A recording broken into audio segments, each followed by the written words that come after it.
My name is Amelia. I'm 28 years old, and the day I walked into my childhood home and found my entire family sitting in a perfect circle like some kind of emotional firing squad, I wasn't surprised. My husband David was there, pale and sweating. My sister Emily looked like she'd just won the lottery. "Sit down," my dad said, pointing to a single chair in the center of the room. They thought they were about to blindside me. What they didn't know, I'd known for weeks. Growing up, Emily and I were opposites. I got the grades, I worked part-time, I helped with bills. Emily got excuses, Emily got sympathy, Emily got away with everything. When she failed math, I tutored her. When she crashed Dad's car, I helped pay the deductible. When her credit was a mess, I co-signed her apartment. And somehow I was still the villain because my success made her feel bad. In our family, I wasn't the favorite. I was the dependable one, which really just meant the one they could use. Then I married David, kind, stable, responsible David, the man who brought me coffee every morning for 3 months before asking me out. At our wedding, I caught Emily staring at him during our first dance. Not happy, not emotional, hungry. After that, she was always near him, laughing too hard, touching his arm, asking for financial advice. I asked David once if it felt weird. He smiled and said, "She's just being friendly." I wanted to believe that. I shouldn't have. 3 months ago, David changed. Late nights. Phone always face down. Secret smiles at texts during dinner. Emily started missing family dinners at the same time. Coincidence? Not in my family.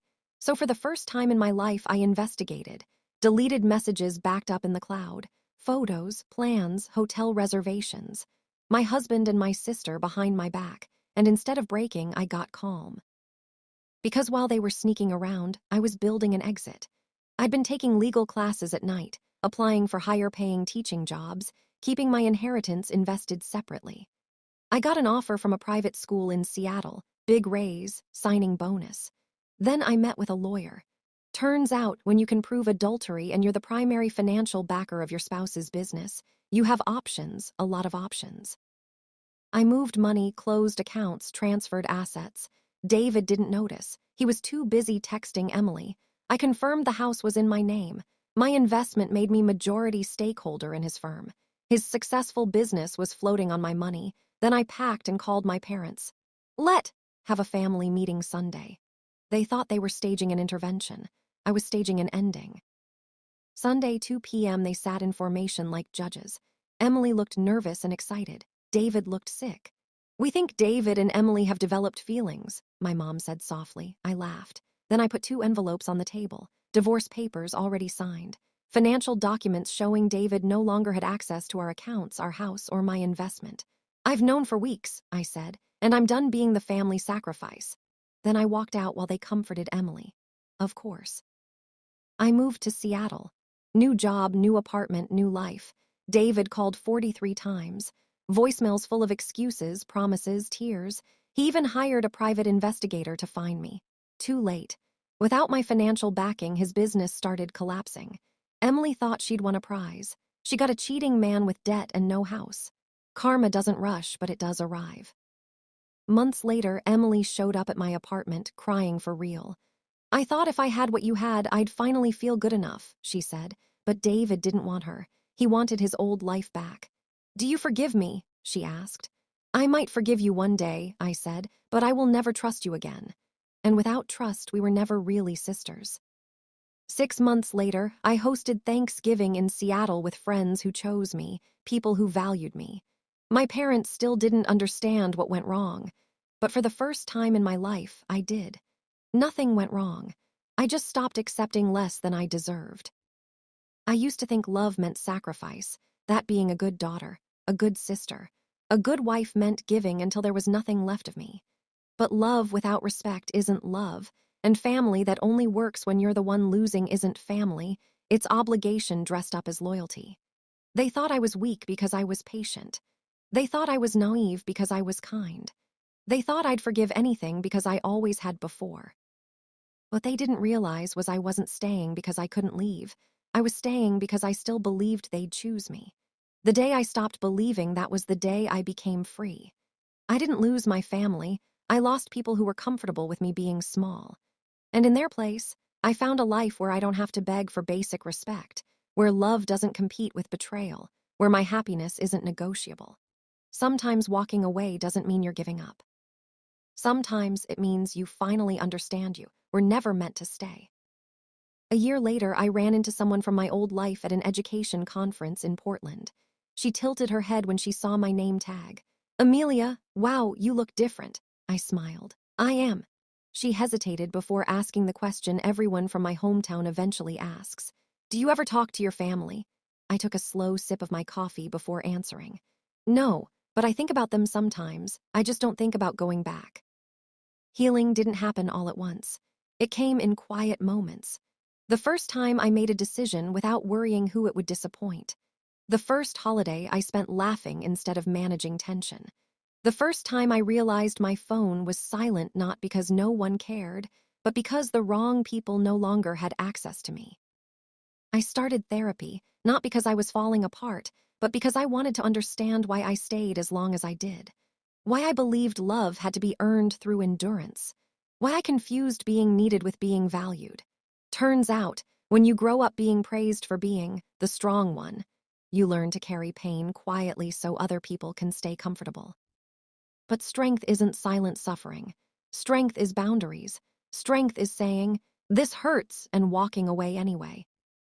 I dated again eventually. Slowly, carefully. The first man I went out with asked me what I did for fun, and I almost laughed because no one had asked me that in years. Not what I could do for them, not what I was responsible for, just what I enjoyed. It felt strange at first, like using muscles I hadn't moved in a long time. Some nights, I sit on my balcony with a cup of tea and think about the girl who sat in that chair in her parents' living room, surrounded by people who thought she'd quietly accept betrayal for the sake of peace. I wish I could go back and hug her. Tell her she's not dramatic, she's not selfish, she's not overreacting. She's waking up. People like to say everything happens for a reason. I don't know if I believe that. Some things happen because people are selfish. Some things happen because love without boundaries invites disrespect. But I do believe this: you can choose what happens next. You can choose to stay the person everyone expects, or you can become the person you actually are. I chose me. And if you're standing at the edge of a decision that scares you because it might disappoint people who are used to you sacrificing your happiness, let me tell you what I learned on the other side of that fear. Peace feels unfamiliar at first. Quiet can feel lonely before it feels safe. But one day, you'll wake up and realize your life is no longer built around preventing other people's disappointment. It's built around your own well-being.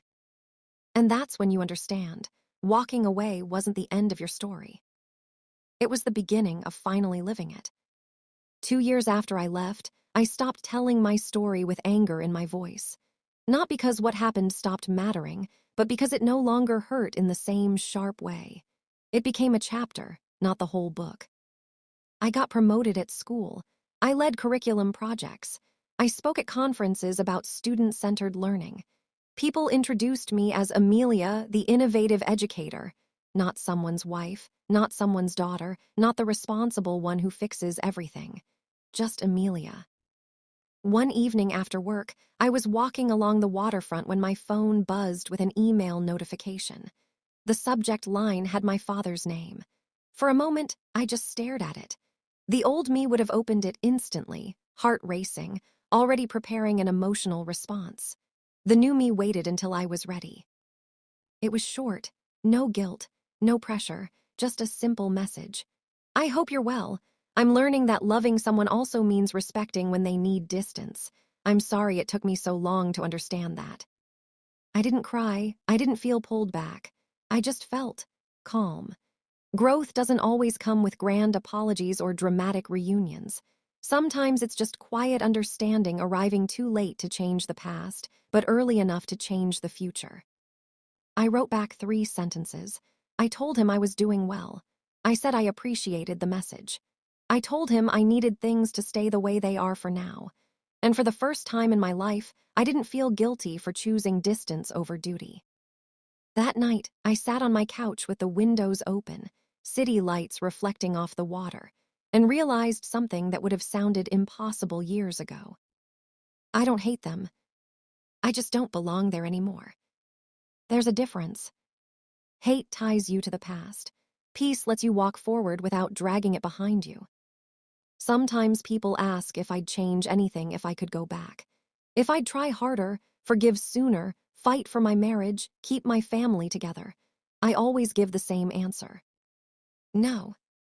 Because losing the life I thought I wanted is what made space for the life that actually fits me.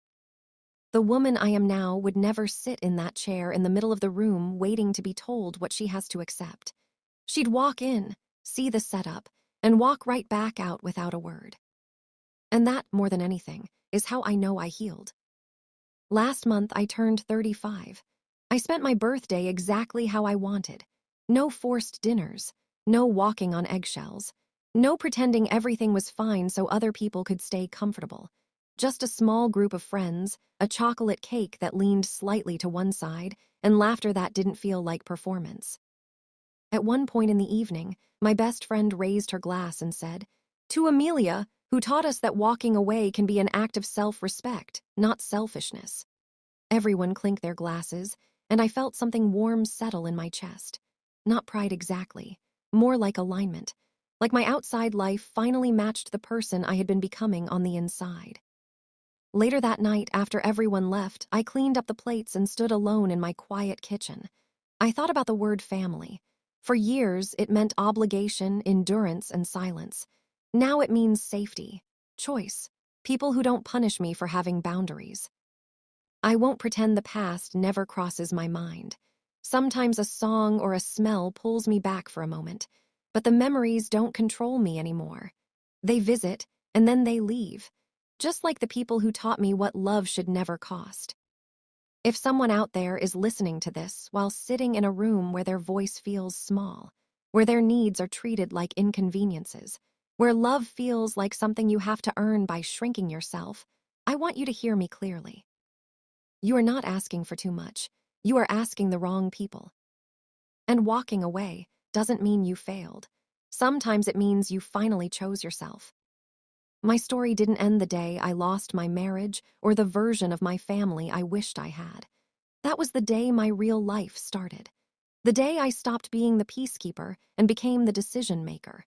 The day I realized love without respect is just control wearing a softer voice.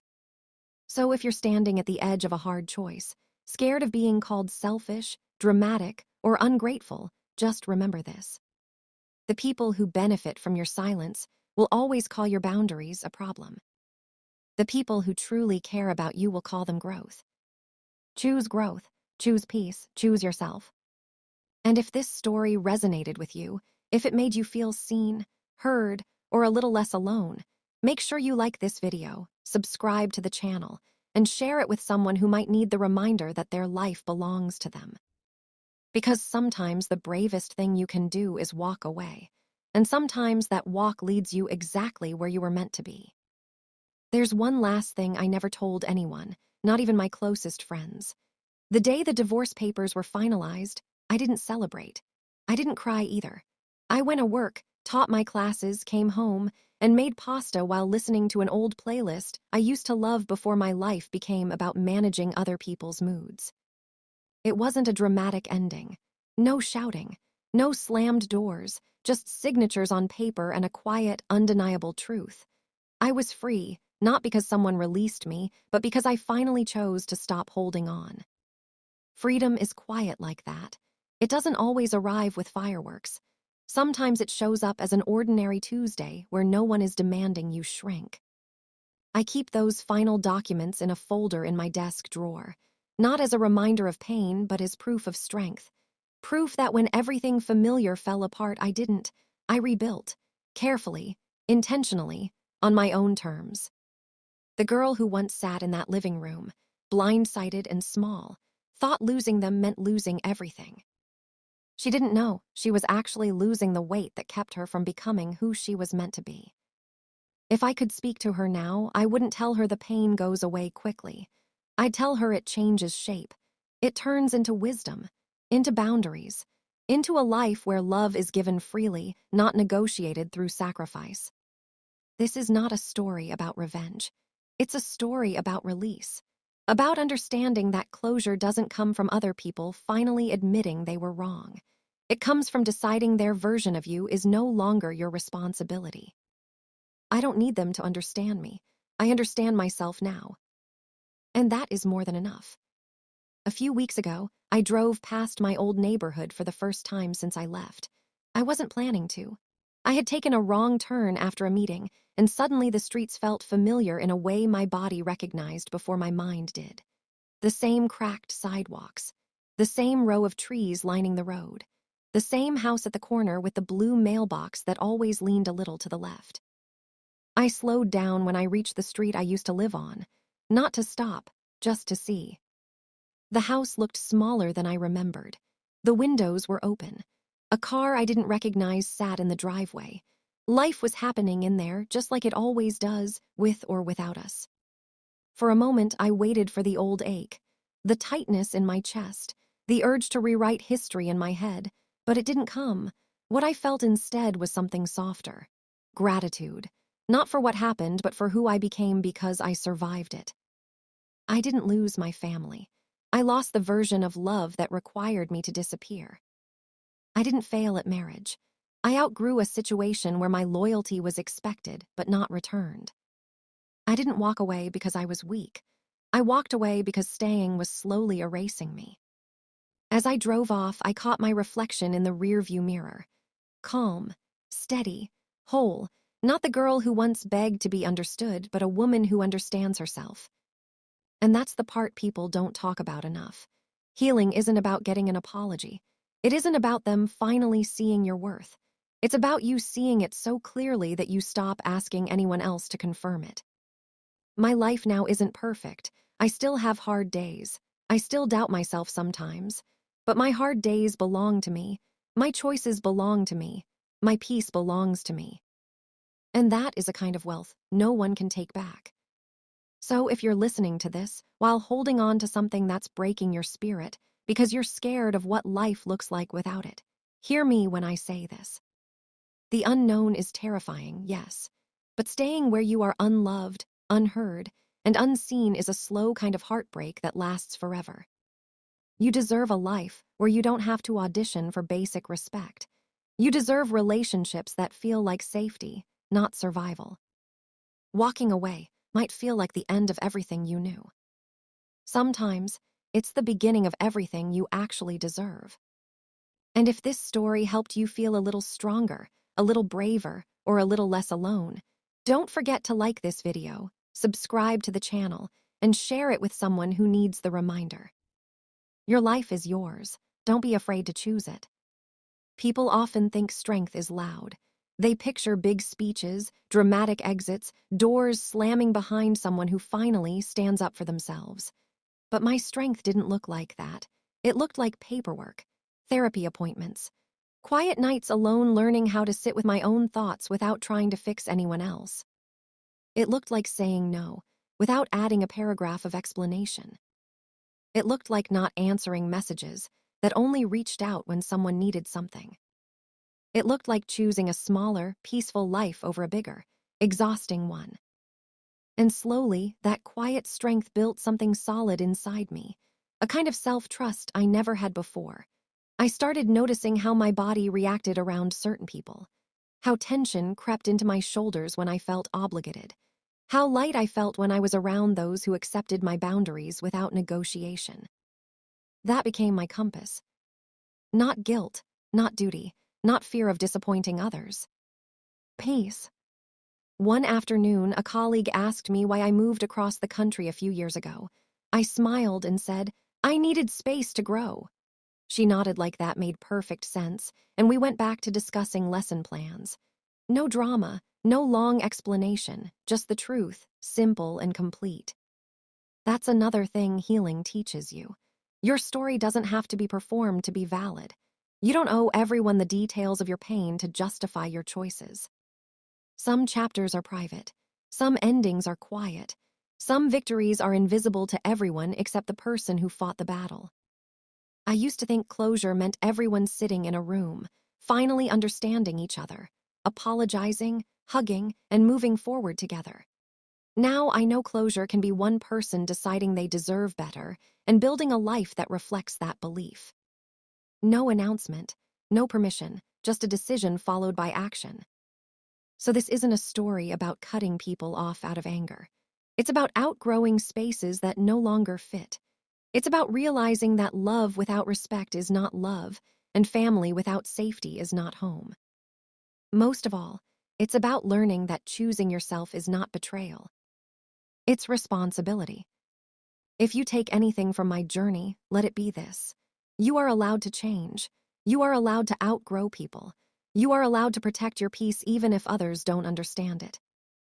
Because at the end of the day, you are the one who has to live your life. Make sure it feels like yours. And if this story spoke to you, if it reminded you of your own strength or gave you the courage to make a hard but necessary choice, take a moment to like this video, subscribe to the channel, and share it with someone who might need to hear these words today. You are not alone, and your peace is worth fighting for. I used to measure love by how much I could endure, how much discomfort I could swallow, how many times I could say, "It's fine," when it really was. I thought patience meant loyalty and sacrifice meant maturity. But real love doesn't ask you to disappear. Real love doesn't require you to shrink so other people can stay comfortable. Real love feels like being able to exhale. That was the biggest lesson I carried forward into every new relationship, every friendship, every decision. I stopped asking, "How much can I tolerate?" and started asking, "Do I feel safe being fully myself here?" That one question changed everything. There were people who drifted away when I stopped overgiving. People who were comfortable with my silence, but not my boundaries. It hurt at first. But every time someone left because I refused to abandon myself, space opened for someone healthier to step in. That's how I built my life now. Not with grand gestures, but with small, consistent choices that honored my well-being. I go where I feel respected. I stay where I feel valued. I leave where I feel diminished. Simple, not easy, but simple. If you had met me years ago, you would have seen someone dependable, kind, always available. What you wouldn't have seen was how exhausted I was, how much of myself I edited to keep the peace, how often I cried quietly so no one would call me dramatic. Now, if you meet me, you'll still see someone kind, still dependable, but you'll also see someone who says, "That doesn't work for me." Someone who rests without guilt. Someone who no longer confuses being needed with being loved. That transformation didn't happen because the people who hurt me suddenly changed. It happened because I did. So if you're waiting for them to finally understand you, finally appreciate you, finally treat you right before you give yourself permission to be happy, don't. Your life doesn't have to stay on hold until someone else grows. You can grow anyway. You can choose peace anyway. You can build joy anyway. And one day, you'll look back at the moment you were most afraid to walk away and realize that was the moment you walked toward yourself. If this story helped you see your own situation a little more clearly, or gave you the courage to believe you deserve better, take a second to like this video, subscribe to the channel, and share it with someone who needs this reminder. Sometimes the most powerful comeback isn't proving anything to anyone. It's building a life so aligned, so peaceful, and so full that the past no longer has the power to disturb it. There was a time when I thought being chosen was the greatest form of love, chosen by a partner, chosen by family, chosen by people whose approval felt like oxygen. I shaped myself into whatever version made it easiest for them to keep me around. What I didn't realize was that I never stopped to choose myself. That changed the day I understood something simple but life-altering. If I have to betray myself to keep someone else, they are not choosing me. They are choosing my silence, my compliance, my willingness to accept less than I deserve. That isn't love, that's convenience. The moment I stopped volunteering to be convenient was the moment my real life began. Now my circle is smaller, but it's real. The people in my life don't need me to dim my voice to stay. They don't disappear when I say no. They don't treat my boundaries like personal attacks. They meet me with respect, not resistance. And because of that, I finally understand what love is supposed to feel like. Calm, steady, safe, not a performance, not a negotiation, not a test I have to keep passing. Sometimes I think about how terrified I was to be alone, how I stayed in situations that drained me because I thought loneliness would be worse. I was wrong. Loneliness in a crowded room hurts far more than solitude in a peaceful one. At least in solitude, you can hear yourself think. You can learn your own rhythms. You can rebuild your self-worth without it being chipped away daily by people who benefit from your self-doubt. If you're in that crowded room right now, surrounded by people who make you feel invisible, please understand this. Being alone for a while is not a failure. It's a reset. It's the space where you remember who you are without everyone else's expectations layered on top of you. I didn't lose everything when I walked away. I lost what was breaking me. I found myself. And that is a trade I would make again every single time. If this journey resonated with you, if you see pieces of your own story and mine, don't forget to like this video, subscribe to the channel, and share it with someone who might need the courage to choose themselves too. Your life is too valuable to spend it being convenient for people who wouldn't do the same for you. If you've stayed with me through this story, then you already know this was never about proving anyone wrong. It was about finally proving to myself that I deserved better. Not better people, better standards. Not a different life handed to me, a life I built with intention. The truth is, the people who hurt me may never fully understand the damage they caused. They may tell the story differently. They may paint me as distant, dramatic, or ungrateful because that version helps them sleep at night. And that's okay. Closure doesn't come from controlling the narrative. It comes from no longer needing to. I don't tell my story to make them look bad. I tell it because somewhere out there is someone sitting in silence, doubting their own pain, shrinking their own needs, convincing themselves that love is supposed to feel this heavy. It's not. Love should not cost you your voice. Family should not require you to abandon yourself. Commitment should not feel like quiet suffering. The day I stopped begging to be understood was the day I started understanding myself. The day I stopped chasing their approval was the day I earned my own respect. And that shift changed everything. My life now is not built on fear of losing people. It's built on trust that the right people stay without me having to break myself to keep them. That is the real glow-up. That is the real success. Not the job, not the city, not the independence. The peace. So if you're standing at a crossroads right now, scared to disappoint others by finally choosing yourself, hear this clearly. You are not too much. You are not selfish. You are not wrong for wanting a life where you feel safe, valued, and heard. Sometimes the most loving thing you can do, for yourself and even for others, is to stop participating in a dynamic that is built on your silence. Walking away is not weakness. It is self-respect in motion. Thank you for listening to my story. If it gave you comfort, clarity, or courage, take a moment to like this video, subscribe to the channel, and share it with someone who might need to hear these words today. You never needed permission to choose yourself. But if you were waiting for a sign, this is it.